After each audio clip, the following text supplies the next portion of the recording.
So get ready for a story that flips everything on its head. We're not starting at the beginning of the world. Oh no, we're starting with its absolute fiery end. This is the incredible origin myth of India's river Narmada. And trust me, it's a wild ride. We're talking cosmic destruction, a single lone survivor, and a whole new universe born from the feathers of a god. I mean, think about that for a second. How does a river survive the end of the world? It's a crazy question, right? When literally everything, we're talking stars, mountains, even the gods and demons is completely wiped from existence, how does one river just keep on flowing? Well, that's the central mystery here. And the answer is nothing short of extraordinary. Alright, so let's set the scene. Our story kicks off at probably the most traumatic moment you can imagine, the very end of a cosmic age.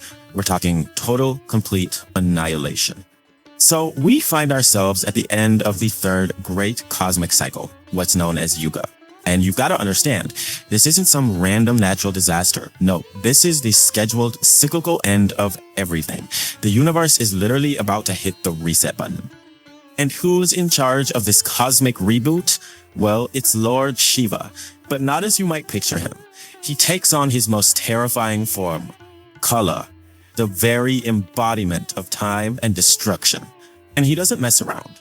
First, he becomes like 12 suns in the sky, scorching the entire earth down to ash. And then, as if that wasn't enough, he transforms into a colossal cloud and just floods everything else. Until absolutely nothing is left. The scale of this is just mind-boggling.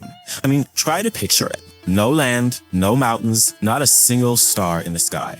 All that's left is one vast, dark, totally lifeless ocean where a whole universe used to be. Just a silent, watery void. But then, in all that absolute nothingness, something impossible happens. This, right here, is the turning point of our whole story. It's where two beings, against all odds, somehow find each other in the dark.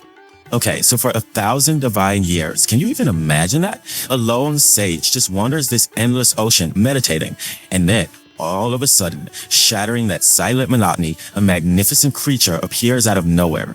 It's looking for something, and it's about to discover it isn't quite as alone as it thought. What is it? It's a Mayura, a divine peacock, and it's stunning. We're talking brilliant golden feathers, a throat the color of a deep blue jewel, and this magnificent being is none other than Shiva himself. He's now taken the form of a protector, surveying the very same emptiness that he just created. And as he's gliding across this endless water, he sees it.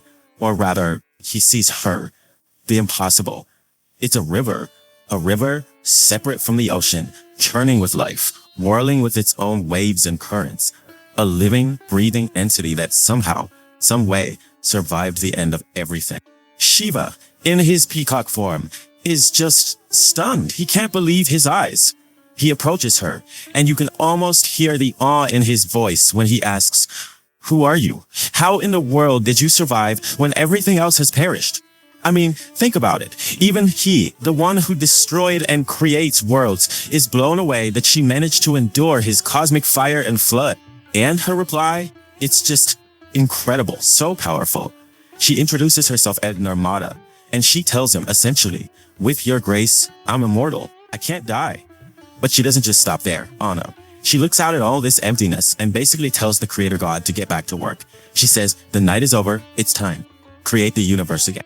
And that's all it takes. Spurred on by Narmada, Shiva begins the great act of recreation. And what's so cool is that the new universe doesn't just pop out of thin air. No, it comes directly from him. So check this out. It's pure magic. Shiva, as this great peacock, just shakes his plumage. And from his wings, boom, the devas, the gods, and the daityas, the demons, are born all over again. Then, this massive, three-peaked mountain called Trikuta rises up out of the ocean, and flowing down from its peaks, the river Narmada herself, carving her path right down the middle between the gods and the demons. And this is actually where she gets her very first name, Trikuti. It's a direct callback to that moment. It literally means from the three peaks, forever linking her identity to the very mountain of creation where she began her journey in this new world. But that's just one name.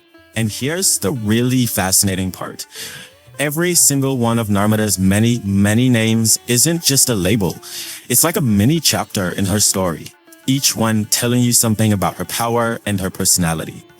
I mean, her actions literally become her names.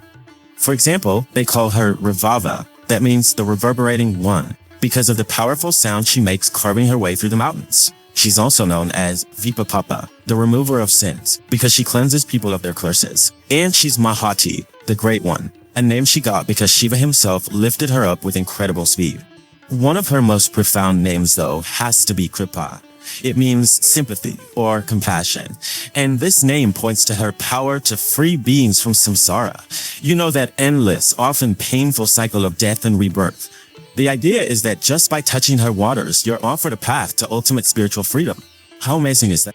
And seriously, the list just keeps going, and each name is like a little poem. She's called Vimala for her clean, splendid waters that literally shone in that primordial darkness. She's Ranjana, the delighter of worlds, because just seeing her brings people joy.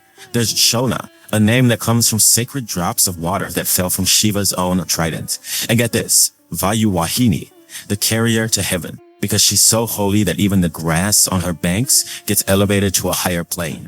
So in the end, it was Shiva himself who gave her the ultimate blessing. He officially declared her the sacred river of the south, kind of like a counterpart to the super famous Ganga or Ganges in the north. He called her a cure-all, a panacea for sins, and confirmed that she was born from his very own divine essence. And all of this leaves us with a pretty cool thought to chew on. This story paints a picture of a river that's so much more than just water, right? It's like a living library holding the entire history of the cosmos. It really makes you wonder, if a river can carry the memory of the universe's own birth, what incredible stories are hidden in the landscapes all around us? What do the mountains, the forests, and the rivers near you have to say?